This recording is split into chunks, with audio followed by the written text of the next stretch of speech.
Hey there, welcome back to another episode of my type 2 diabetes journey. Hey, today we're tackling a topic that's been on my mind for a long, long time. And the question really is, why does the United States allow so many chemicals in food while Europe and the rest of the world ban them left and right? And more importantly, what does this mean for our health, especially if you're dealing with type 2 diabetes like I am? We're going to connect some serious dots today, so let's go ahead and dive right in, shall we? Now, before we get started, just a quick medical disclaimer. I am not a doctor. I'm just a guy sharing my personal journey with you. The information in this episode is based on my own research and my own experience. Please consult a healthcare professional before making any changes to what you do, okay? It's important. So let's start with the numbers. Did you know that in the US there are about 10,000 chemicals allowed in our food? Did you know that? Yeah, 10,000. And in Europe, take a wild guess. Well, they only allow around 300. Now think about that. 10,300. Now that's a huge difference, but how did we get here? I mean, it's really crazy. Let's break it down. So here's the problem. In the US, we have a food safety system that's reactive in nature. So, what that means is that chemicals are allowed in food until there's some overwhelming evidence that they're harmful. You know, we're talking about a system where the food industry can put just about anything in our food, and it's only taken off the shelves if it's proven to be dangerous. By the time we figure out that something's a problem, it's often way too late. Now, here's where it even gets crazier. The food industry in the US self regulates when it comes to food safety. You can't make this stuff up.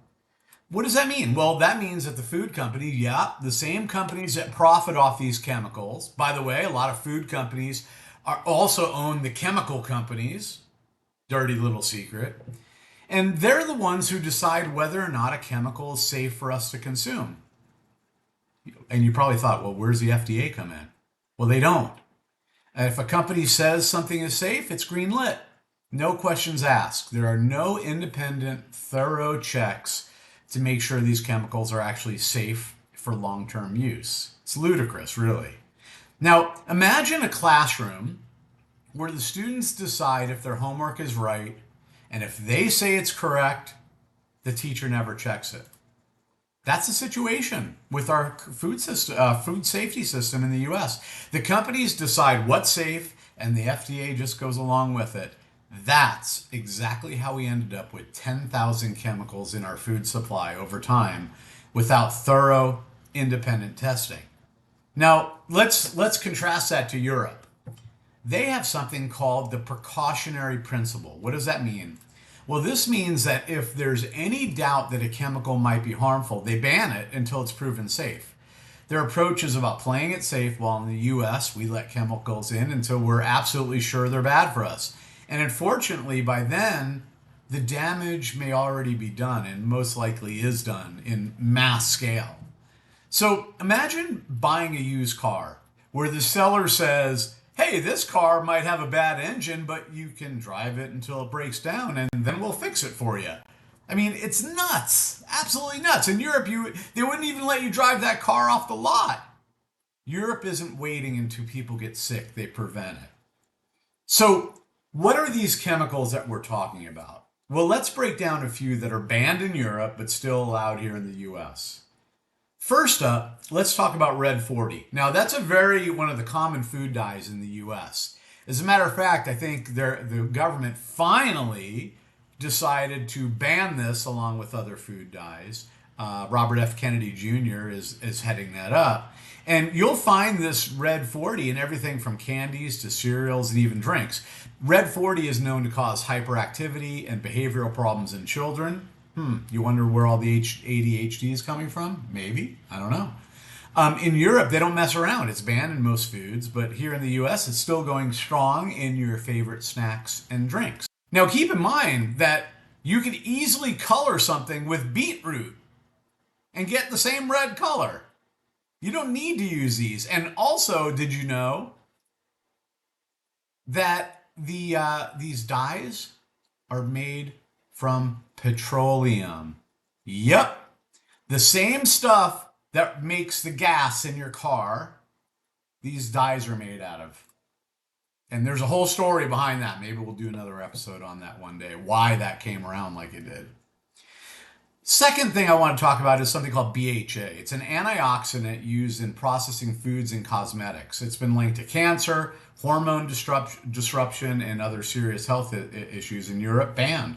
The US, still in your food. And then there's aspartame. It's a sweetener found in nearly every diet, soda, and sugar-free product. It's linked to headaches, weight gain, even cancer. Europe, many countries like France have banned it, but in the US, it's still everywhere. So let's talk a little bit more about food dyes because this is a big one. Food dyes like red 40, yellow 5, and yellow 6 have been linked to behavioral issues, especially in kids. These dyes are made from petroleum, like I said. Yeah, oil, not olive oil that comes out of the ground. They were originally created for industrial purposes, then later approved for foods. These synthetic dyes are now used in everything from candy to cereals to even your sports drinks. But in Europe, they don't use petroleum-based dyes. Instead, they use natural alternatives like beet juice, paprika, turmeric to color foods. And on top of that, in the EU, they require warning labels on foods containing these synthetic dyes. So it gives a consumer a choice. In the US, no such labeling. It's hidden in your food. You don't even know it. Now, the US is just starting to address the dangers of synthetic food dyes. But it's taken decades for this conversation to even begin. Meanwhile, Europe has been keeping chemicals like these out of the food supply for years.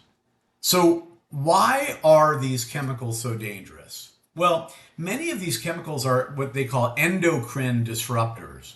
What does that mean? Well, it means that they mess with our hormones. Disrupting hormones can lead to obesity, insulin resistance. If you have type 2 diabetes like me, that's a big problem. Cancer, and a whole list of other serious diseases. You know, chemicals like BPA and phthalates can mess with our endocrine system, leading to weight gain, hormonal imbalances, and chronic disease. If you go back, if you haven't watched my episode on my toxicology report I had BPA and phthalates at very high levels in my system. Yeah, it's a serious thing. Now think about this. BPA, which is found in plastics and food packaging, has been shown to increase insulin resistance and cause weight gain. It's linked to heart disease and obesity. I had 2 heart attacks. Hello.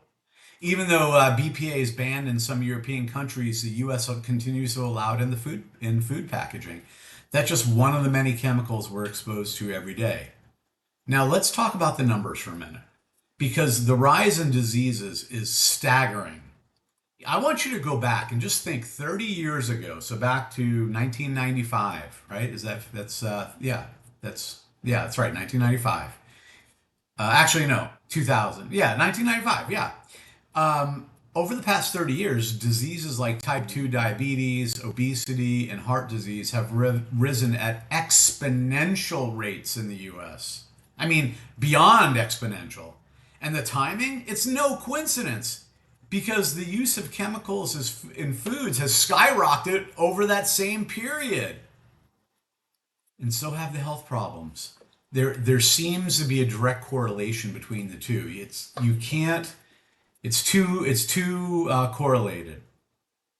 In 1990, only about 4.9% of US adults had type 2 diabetes. Fast forward to 2020, so just 30 years later, and that number has more than doubled, now at 10.5%. That's a triple increase in just 30 years. And it's not just diabetes. Obesity rates have also more than doubled in the last 30 years. 40% of US adults are now considered obese. And children? They're getting diagnosed with type 2 diabetes and obesity at an alarming rate, something we never saw as much as 30 years ago. And here's the kicker. These diseases are linked to lifestyle factors like diet and environment. Could these chemicals that we're consuming through food, personal care products, and packaging be contributing to the crisis? It's something we just can't ignore. We know these chemicals disrupt our hormones, they increase insulin resistance, and contribute to weight gain. If we're already battling insulin resistance, these chemicals are just making it worse. And the thing is, if you want to reverse type 2 diabetes or just get healthy in general, it's going to take work. It's not going to be a quick fix, and it won't be easy. You need to be 100% committed. And that means reading every single label on the foods you buy, paying attention to the ingredients, and choosing clean, whole foods over processed junk. It means making the decision to get rid of chemicals as much as you can in your diet and in your personal care products even. This is how you'll start to feel better. Your body will absolutely thank you for it. You can't just hope things are going to change by magic. It doesn't work that way, folks. It's about taking control of your health one choice at a time. It's about being intentional about the foods you eat, the products you use, and the lifestyle you choose. The journey to better health isn't easy, but it is so worth it. Keep in mind that your body's like a finely tuned engine. You wouldn't put bad gas in a sports car, right? So why are we letting all these harmful chemicals into our bodies? They're not just slowing us down, they're breaking us down. Body part by body part, internal organ by internal organ. So it makes me wonder, why is the US letting all of this happen? Well, the reality is the food industry has a ton of power. They spend millions, hundreds of millions of dollars lobbying Congress to keep these chemicals in our food because, let's be honest, they make a lot of money from them. And at the end of the day, it's about profits, not public health. If you take anything away from this episode, remember that. Imagine a classroom where the loudest, richest kids get away with everything, and the teacher, the FDA, just lets it slide. It's a system that doesn't protect us, and it's why these chemicals are still in our food supply today. There's a lot of moving parts. But Europe, they've got a different approach. In Europe, public health comes first. They don't just let any old chemical into the food supply. They prioritize the safety of their citizens over profits. And that's why they've banned over 1,000 chemicals or more that are still legal here in the US. Europe has a food safety policy that prioritizes caution and health. It shows in their lower rates of chronic disease like type 2 diabetes and heart disease. It makes sense, right? If they're not filling their food with chemicals, maybe they're doing something right. So here's the deal. We need to be aware of what we're eating. You need to be aware of what you're eating. The US may be letting chemicals slip into our food, but you and we have the power to make better choices. Read the label. Choose whole natural foods. And if you're serious about reversing type 2 diabetes, don't fall for the processed junk. They may be making us sick, and they are making us sick. I'll do another episode on that in the future about how they engineer foods to keep you sick. You'll be blown away by that. But if you've learned something new today, do me a favor, hit that like button, subscribe, drop a comment below. What chemicals have you found in your food that shocked you? I'd love to hear. Comment below. It helps with the Google algorithm, please. Let's keep the conversation going, and I'll see you in the next episode where we'll dive into something equally important. The importance of gut health in your overall well-being. Trust me, you don't want to miss it.